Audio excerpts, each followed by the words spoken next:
Hi there. Since my channel's inception, I have been an advocate of what some call a resource-based economy.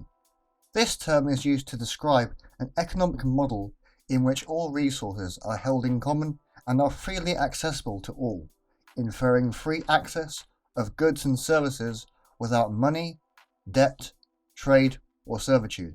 In addition, this system is continually optimized through scientific decision arrival, not to be confused with hierarchical forms of technocracy. This system is as far from elitist as imaginable. The term RBE was used by Jacques Fresco in describing the model I have just outlined. I can see where he was going with this. In contrast to monetary market economics, where output and efficiency are governed by money and profitability, in an RBE, quote-unquote, output would be mediated by available resources and efficiency would be measured in terms of how little physical resources can be used to reach a desired result. Something Fresco is often quoted for is that there are enough resources to provide for everyone, but not enough money. And this is the train of thought that I think led to the rise of the term resource-based economy.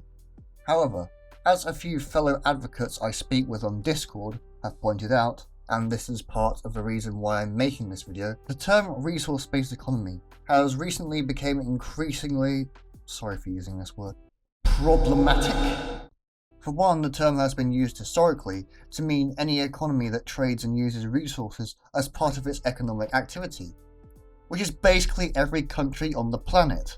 If I were to approach someone at, say, a rally and announce that I'm for a resource-based economy, I would either get a response of, "What the heck is a resource-based economy?" or "Every economy is a resource-based economy." The label is simply too broad to have any real meaning. Additionally, so I'm told, the term RBE has been co-opted by a few questionable entities. I can actually anecdotally attest to this because I had ages ago followed a Facebook page called Resource-Based Economy, which nowadays basically fills its timeline with conspiracist bullshit. Entities and organizations like this mean that if the idea of an RBE gets popular and people see all this conspiracy nonsense, and I say that I'm for an RBE, I am likely to be lumped in with that, much like how socialists get lumped in with supporting historical dictatorships. The little last thing to mention is that an economy is just part of a society. There's also culture, attitudes, education, etc. The term RBE may, although I've never witnessed it myself, come off as overly stoic or even cold. It's time, I think, for RBE proponents to reimagine our advocacy, not in terms of substance, that's pretty solid, but in terms of how we present ourselves. Some people and organizations have tried to do just this, and I admire the diversity of ideas that come from that. But on the other side of the coin, we are all advocating for a similar future. We have all these terms like resource-based economy, community-type society, freedom economy, open access economy, free access economy, and there's some who have even given up on the creative naming altogether and just gone with post-capitalism. But they all mean basically the same thing.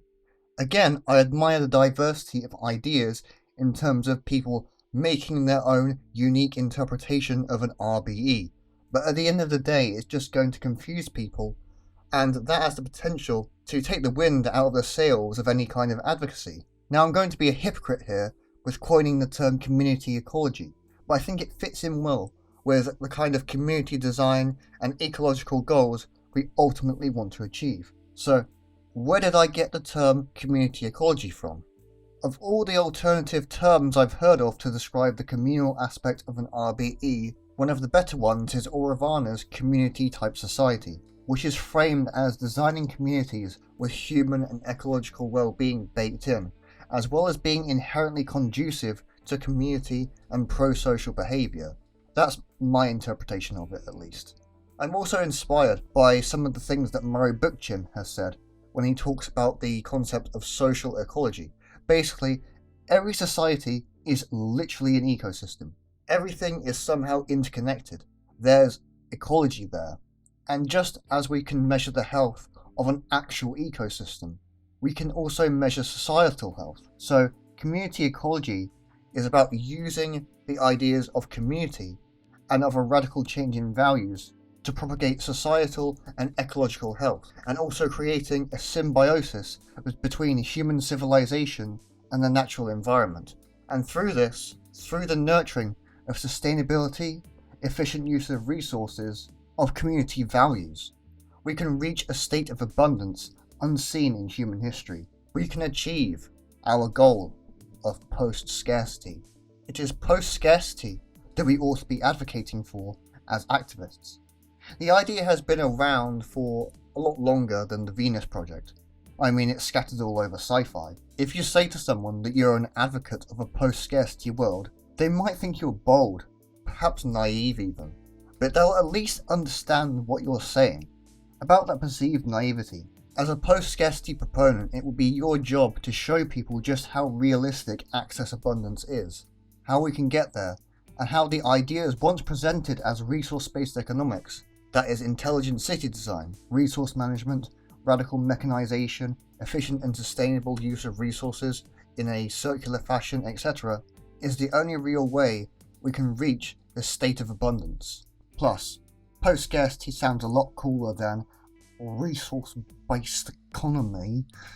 But yeah, I guess I'm a post-scarcity / community ecology advocate now.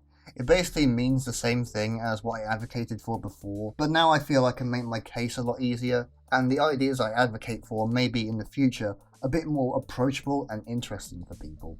I was gradually going to ditch the RBE label anyway, but I guess a few recent interactions have been the catalyst for that process, so to speak. Anyway, I hope you've enjoyed the vid. Thank you all for watching. Make sure to share and sub if you haven't already, and I'll catch you later. Bye for now.